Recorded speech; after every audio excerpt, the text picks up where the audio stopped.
Hello everyone. Today we are going to read fifth poem of class 11th English, Father to Son, written by Elizabeth Jennings. Let's see the first stanza. I do not understand this child, though we have lived together now. In the same house for years, I know nothing of him. So try to build up a relationship from how he was when small, yet have I killed. Students, in this stanza, the father is feeling unhappy and helpless as he is not able to understand his own child. Even after they both have been living together in the same house for years. But due to non communication, he does not know nothing about his child. Therefore, he tries to build up the same kind of relationship uh, as he used to have when he was a child. So somewhere, students, we can see the father is feeling uncomfortable and unsatisfied due to lack of understanding between him and his own child, and somewhere he is also trying to rebuild his same kind of relationship as he had with his child when he was a child. See the next stanza. The seed I spent or sown it where the land is his and none of mine. We speak like strangers, there is no sign of understanding in the air. And this child is built to my design, yet what he loves I cannot share. Students, here the father feels that his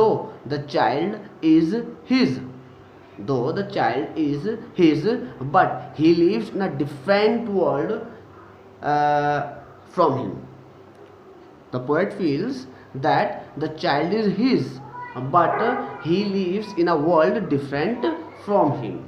They both behave. They both behave like strangers, and there is lack of understanding between them.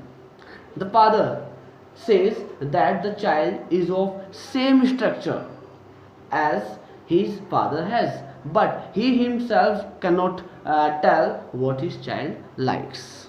So somewhere the father is saying as the child is his, then there is no difference between the physical structure, and he is also admitting this thing that he does not or he cannot share the things, the likeness or even likeness or disinterest of the child, as he does not know nothing about him.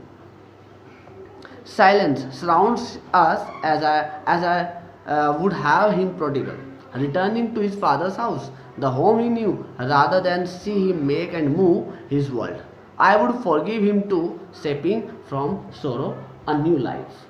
In this stanza, the father says that silence surrounds them because they do not talk with each other.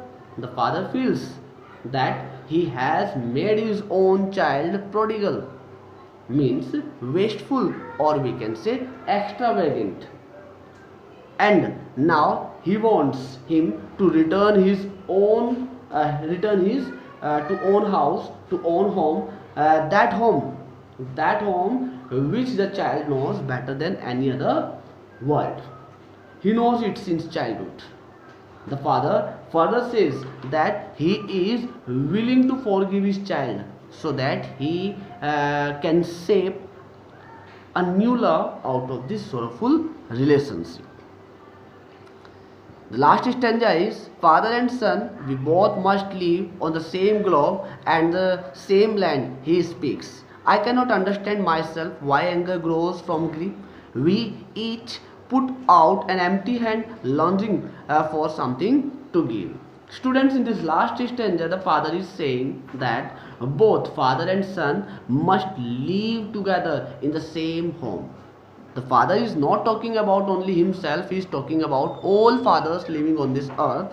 He is saying that the father and the son both must live together in the same home, and the father admits himself that his anger grows due to confusion. Both the father and son wants both father and son want to forgive each other, but no one is ready to take the first step for begging sorry from other. So somewhere we can see that both are ready to accept their mistakes done by them in past time, and both are ready to forgive each other, but no one is ready to ask sorry for other. So this is the common problem which a common person feels in his life. So students, in this way the poem has been completed, and I hope you have understood it in a well way, and if you have understood it, then don't forget to like this and share this. Thank you, students.